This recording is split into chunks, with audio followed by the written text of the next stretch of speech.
President, thank you. I rise to thank my colleague from Minnesota, Senator Klobuchar, for her hard work on this effort and her work over many years in leading the U.S.-Canada interparliamentary dialogue.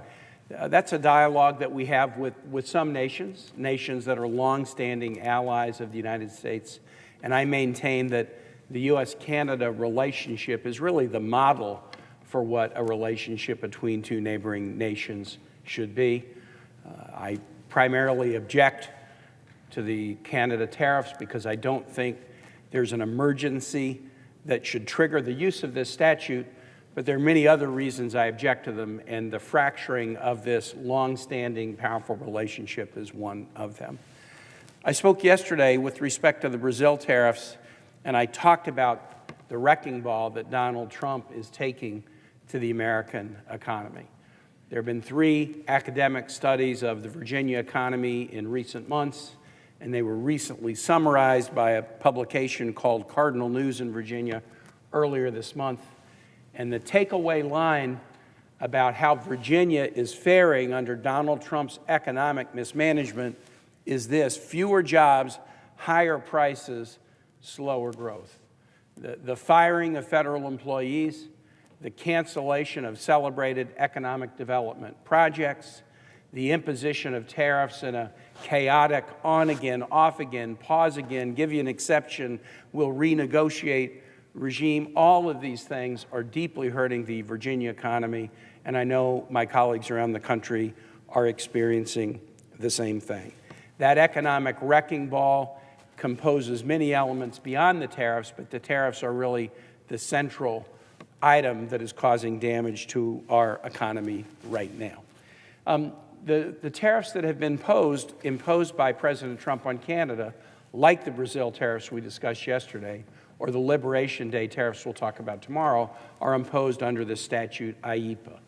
Yesterday on the floor, as I talked about the Brazilian tariffs, I told everyone what IEEPA was meant to do. It was meant to give the president power to take action in the event of an international emergency. An international emergency is defined in a pretty significant way so as to not be used in minor instances. The definition under IEEPA says that a president may take certain actions when there is an extraordinary and unusual threat to the national security, foreign policy, or economy of the United States. An extraordinary and unusual threat. Before President Trump, what kind of emergencies have been triggered under IEEPA by Democratic and Republican presidents?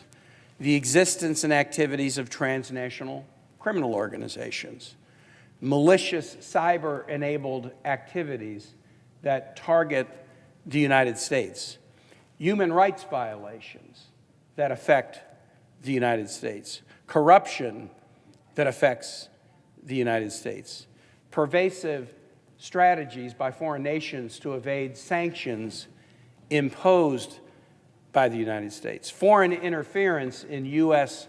elections.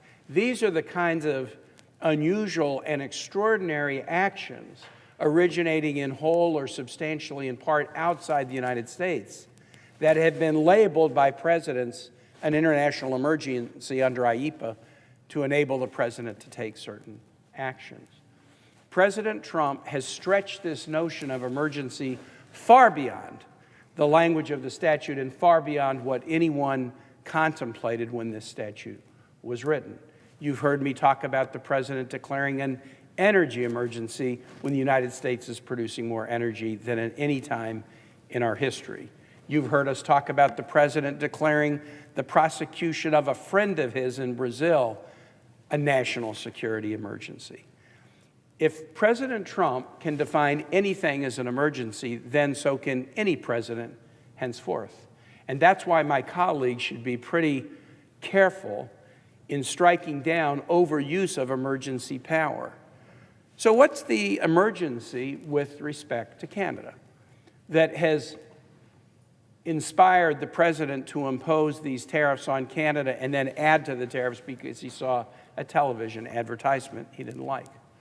The emergency that the president has cited is the challenge of fentanyl. Now, fentanyl is an emergency. I'm not standing here on the floor of the Senate to deny that it's so. The president has used the fentanyl emergency to impose tariffs on Canada and Mexico. And I haven't challenged those uses of emergency power. I have questions about whether tariffs are the right solution to the declared emergency, but I would not stand here on the floor of the Senate and claim that fentanyl was not an emergency that had significant origin in China and Mexico. But fentanyl is not an emergency from Canada. In the most recent year that we had statistics, the U.S. seized nearly 40,000 pounds of fentanyl on the southern border of the United States coming from Mexico. That's an emergency. How much fentanyl was seized on or near the Canadian border during the same year? The answer is 21 pounds. 21 pounds. And much of that fentanyl was not necessarily seized at the border. It was seized near the border. It may have been coming from Canada, but in all likelihood, it was actually on its way to Canada because more fentanyl goes from the United States into Canada than vice versa. So this claim that Canada is responsible for a fentanyl emergency and thus we need to punish both Canada, but more especially American consumers, is completely without factual basis and it's completely illogical. What is the emergency? The emergency apparently got augmented in the past weekend. The president saw an advertisement, as my colleague said, with a direct quote from President Ronald Reagan about why tariffs are bad. And he said, we caught the Canadians red-handed, and so we're going to add another 10% tariff on top of what I've already done. And we're going to stop any trade negotiations with Canada because I have such thin skin that an ad on television quoting Ronald Reagan hurts my feelings. How about that as a rationale for trade policy? How about that? There is no emergency in this situation, and that is the reason this resolution should be supported. But while there is no emergency, there are consequences. There are consequences to what President Trump has done with Canada. In the economic space, my colleague talked about visitation. Canadian visitors to the United States plummet 33% in June, 6 straight months of steep declines. Canadian visitors are the most common foreign visitors to the Commonwealth of Virginia. They tend to like Virginia Beach, and we love Canadians coming to Virginia Beach. But we've seen Canadian visitation drop. All states in the country have seen Canadian visitation drop. There's so many other stories that I hear out on the road. I was with a baker in Virginia who has 3 pie shops, Mom's Apple Pie. We were talking about this back in the spring, after the tariffs had been announced, but before they had really bit. But she had seen tariffs in Trump's first term, and she said to me on behalf of Mom's Apple Pie, I mean, this is almost too good a story to be true. Mom's Apple Pie, for gosh sake. She said, Senator Kaine, you got to do something about these tariffs. And I said, tariffs? You have 3 bakeries, one in Occoquan, one in Purcellville, one in Leesburg. How do tariffs affect you? Pie tins.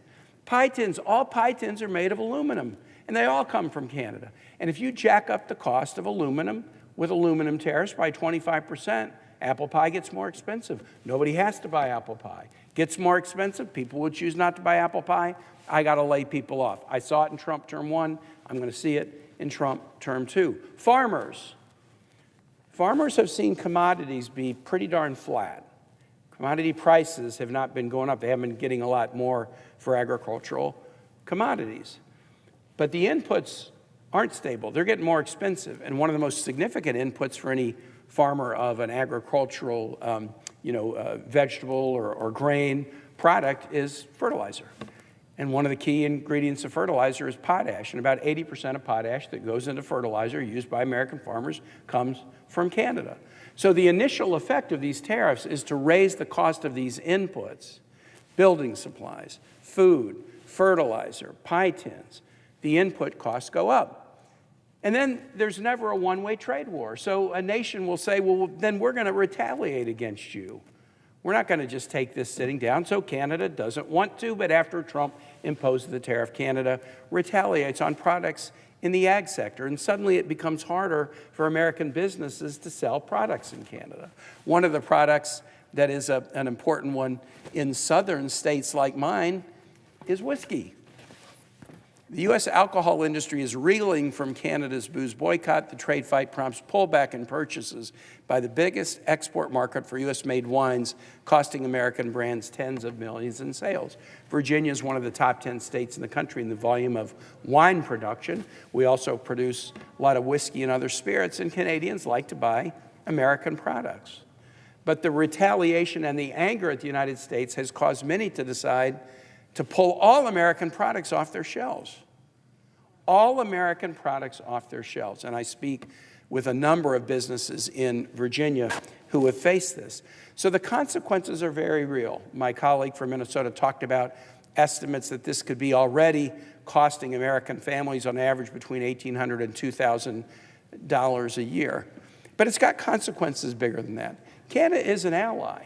We're trying to convince Canada to increase their NATO expenditure up to 2% of GDP and related expenditures on infrastructure up to 5% of GDP.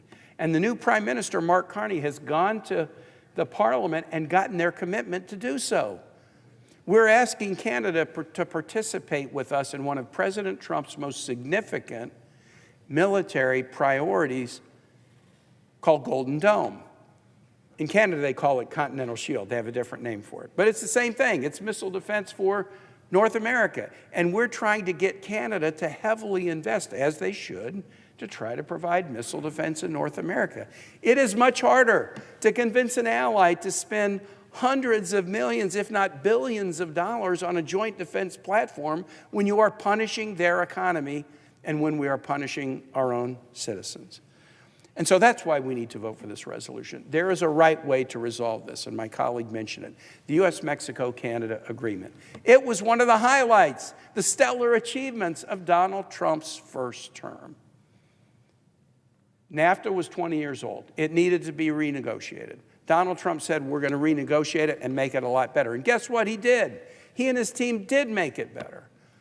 And when it came to the Senate, my recollection is it came to the Senate and it passed by about 89 to 10. We can't get that vote on a Mother's Day resolution here. Donald Trump should be proud of USMCA. And USMCA had a provision that in 2026, we would look at the first 5 years of its history and then make it better. Those discussions had just started when I was in Ontario about a month and a half ago. And the Canadian government felt really good about sitting around the table with the United States and Mexico and making this deal better. Donald Trump has stopped the discussions because a TV ad hurt his feelings.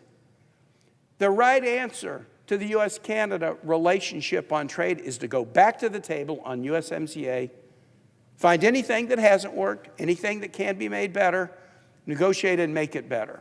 Tariffs are hurting our economy, hurting our citizens, hurting our businesses. Let's terminate this bogus emergency and let our households and businesses save some money. Thank you, and I yield.